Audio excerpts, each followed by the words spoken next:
ทนบุญจึงมีบทพยาอีสานไว้ว่าตอบแทนพระคุณแม่ว่าความกรุณาบุญเกื้อเนือมันดาหาได้บ่อยู่ในโลกจะบ่นี่แท้แม่ผู้เดียว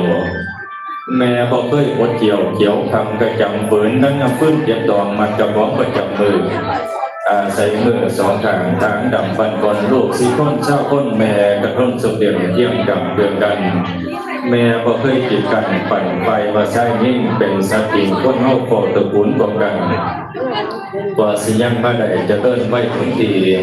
แม่ในแบกหอบหนีไปหินบ่อนตะเพื่อนพอเพื่อนสุดใจหัวใจแสนลำบากลูกบ่ยิงปากพร้อมบ่มองของอยู่บ่เป็นคำเพื่อนเล่นเดี่ยวปวดนำส่วนขั้วหน้าหอบให้เพราะก็อยากได้จึงจำใจออกเกี่ยวหา